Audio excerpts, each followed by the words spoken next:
Tuba lil ghuraba, beruntung sekali para ghuraba. Sahabat bertanya, wa manil ghuraba ya Rasulullah? Siapa al-ghuraba yang beruntung itu wahai Rasulullah? Nabi bersabda, alladzina yuhyuna ma amatatin nas min sunnati. Al-ghuraba adalah mereka yang berkomitmen menghidupkan sunnahku di saat orang-orang lain meninggalkannya. Kaum muslimin rahimakumullah. Lebih lanjut Nabi juga mengatakan, taraktu fikum amrain lan tadillu ma in tamassaktum bihima, kitaballah wa sunnata rasulih. Aku tinggalkan untuk kalian semua dua pusaka. Jikalau kalian benar-benar pegangi dua pusaka itu, maka selamatlah kalian.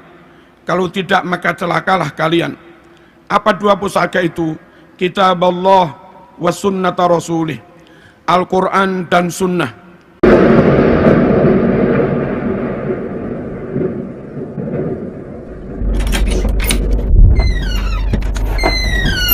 Assalamualaikum warahmatullahi wabarakatuh. Selamat datang di channel yang inspiratif dan informatif, menyajikan data dan fakta dengan menyandarkan Al-Quran dan Sunnah sebagai tolak ukur kebenaran secara kritis, adil, dan mencerahkan.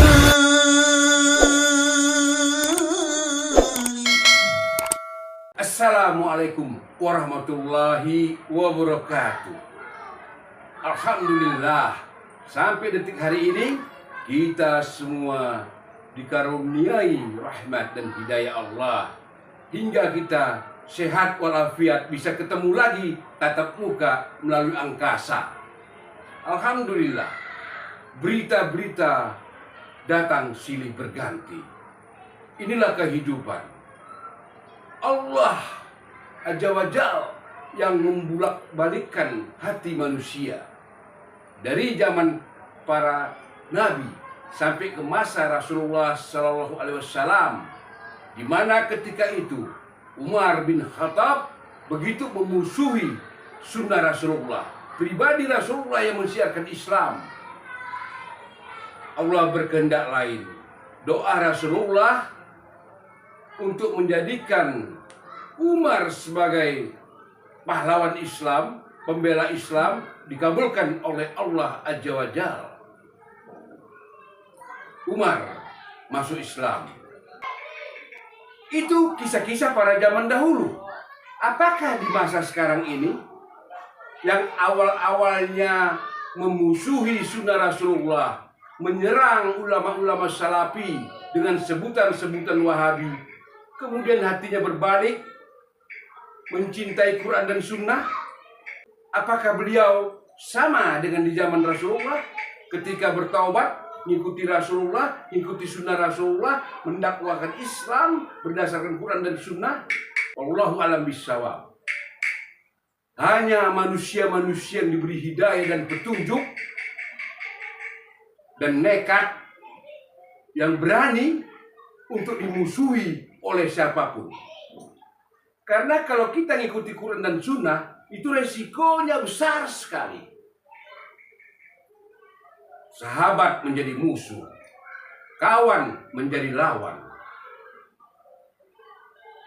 Itu resikonya ngikuti Quran Sunnah. Berbagai sebutan-sebutan hina dilemparkan kepadanya.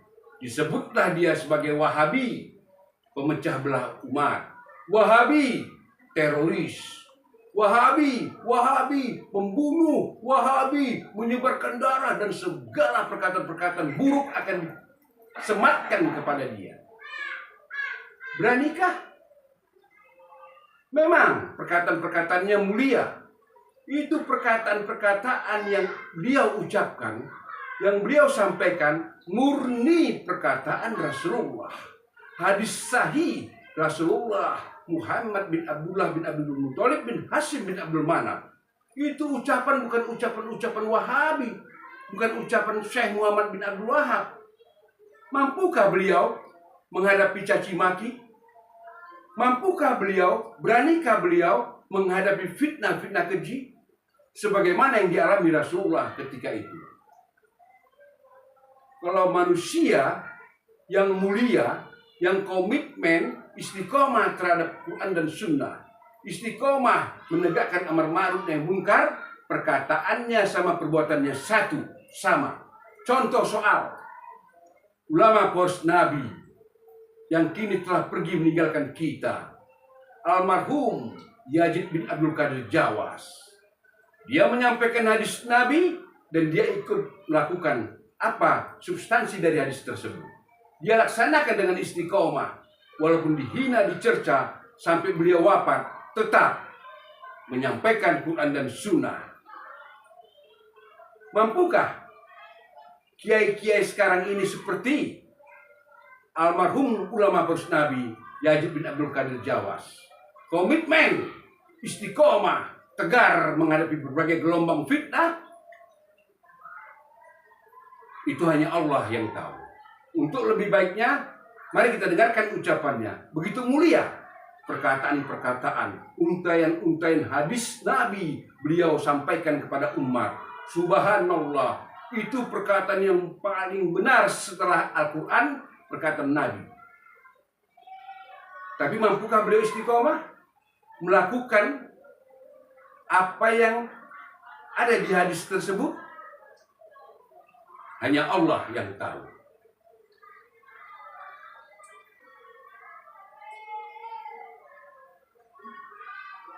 Serahkan bagaimana memaknai Quran Sunnah kepada para ulama, kepada para kiai. Mereka lah yang mewarisi ilmu dari gurunya. Dan mereka lah yang ngaji langsung dengan kitab Bukhari Muslim asli. Bukan hanya itu, mereka juga membekali diri, melengkapi diri dengan ilmu alat. Mereka alim nahwu, mereka alim sorof, mereka alim balaghah, mereka alim mantik, mereka alim usul fikih, mereka mengerti mustalah hadis, mereka mengerti ulumil Quran, mereka mengerti gharaibul alfaz dan yang lain-lain. Yang mana ilmu-ilmu itu sangat penting untuk memastikan kebenaran pemaknaan Quran, pemahamannya, istimbatnya, ataupun penafsirannya. Yang tidak menguasai ilmu-ilmu alat, mohon jangan berani-berani menyentuh, berani menafsirkan Quran. Mungkin lafadznya masih asli, lafadz hadisnya masih asli, tapi ketika orang yang nggak melengkapi diri dengan ilmu alat dan nggak berguru, lalu menafsiri, lafadznya asli namun maknanya menyimpang dari ajaran Rasulullah SAW. Hati-hati memilih lembaga untuk anak-anak kita. Sekiranya terindikasi non ahlus sunnah wal jamaah, mohon dihindari supaya anak-anak kita tidak mendapatkan riwayat yang salah, tidak mendapatkan ajaran yang salah. Tuba lil ghuraba, beruntung sekali para ghuraba. Sahabat bertanya, wa manil ghuraba ya Rasulullah? Siapa al-ghuraba yang beruntung itu wahai Rasulullah?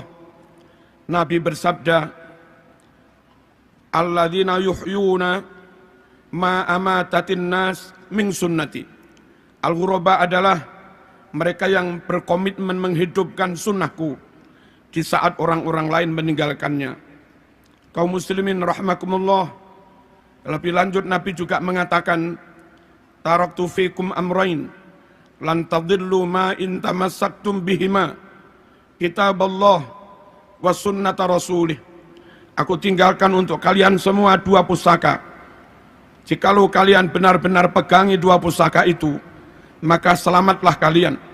Kalau tidak, maka celakalah kalian. Apa dua pusaka itu? Kitaballah wa sunnata rasulih. Al-Quran dan sunnah. Klaim ngaku-ngaku cinta Rasulullah SAW tanpa memegangi sunnah adalah kebohongan, klaim kosong. Nabi bersabda, man ahabbani falyastanna bi sunnati wa man ahabbani dakhalal jannah. Siapa yang mencintai aku, maka dia harus senantiasa mengikuti sunnahku. Dan siapa yang mencintai aku dengan mengikuti sunnahku, maka dipastikan dia masuk surga.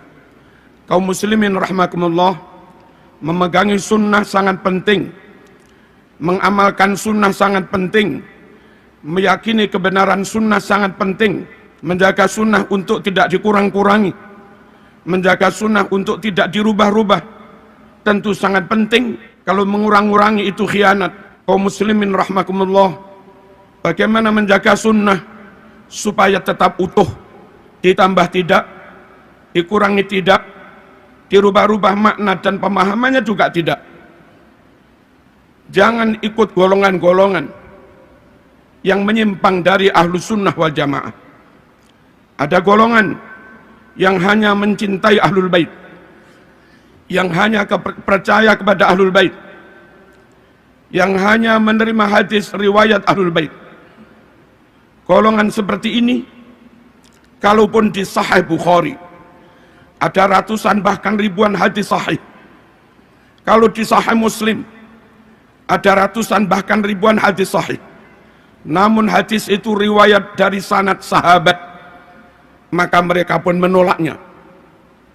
Dan kalau mereka menolak hadis riwayat sahabat, menurut mereka hadis hanya dari jalur Ahlul Bait.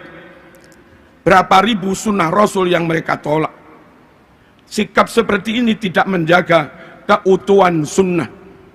Padahal Allah berfirman dalam Al-Quran, wa ma atakumur rasul fakhudhuh. Sunnah apapun yang telah disampaikan Rasul kepadamu, ambil semua.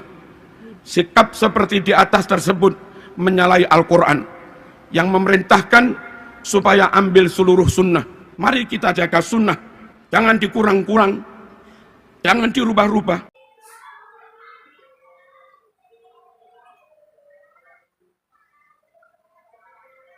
Subhanallah, Allahu Akbar. Semua itu perkataan Nabi yang disampaikan oleh tokoh NU, Pak Kiai Marzuki Mustamar. Itu perkataan Rasulullah. Itu hadisnya sahih dan sering diucapkan oleh Ustadz Yazid bin Abdul Qadir Jawas, diucapkan oleh Abdul Hakim bin Amir Abdad, diucapkan oleh Firanda Andirja. Itu hadis sahih karena perkataan Rasulullah. Tapi mampukah Pak Kiai Marzuki melaksanakan hadis tersebut secara konsekuen? Bukan hanya sekedar menyampaikan, bukan hanya sebatas menghafal hadis tersebut, tapi melaksanakan substansi dari hadis itu secara benar. Beranikah? Nekatkah? Siapkah untuk dibenci? Untuk dimusuhi? Untuk disebut Wahabi? Hanya Pak Kiai Marzuki Mustamar yang tahu tentang itu. Apakah besok-besok Pak Kiai Marzuki Mustamar tidak lagi mencerca ulama-ulama salafi yang menyampaikan Al-Quran dan hadis? Saya juga tidak tahu. Tapi hari ini memang viral bagaimana Pak Kiai Marzuki Mustamar menyampaikan hadis-hadis sahih Rasulullah. Hadis yang benar-benar sahih itu. Insya Allah kembali kepada Allah. Allah yang punya kuasa terhadap hamba makhluk ciptaannya. Dan kembali menghidupkan, mengamalkan kitabullah Al-Quran dan sunnah Rasulullah Sallallahu Alaihi Wasallam. Insya Allah kita berdoa dan prasangka baik kepada Pak Kiai Marzuki Mustamar agar diberi hidayah dan rahmat oleh Allah untuk membela agama Allah, untuk menghidupkan sunnah Rasulullah Sallallahu Alaihi Wasallam, memberantas tahayul bid'ah khurafah. Saya hanya menyampaikan dan saya berdoa untuk Pak Kiai agar mendapatkan rahmat dari Allah. Saudara yang menyimpulkan, tidak ada paksaan untuk ikuti Quran dan Sunnah.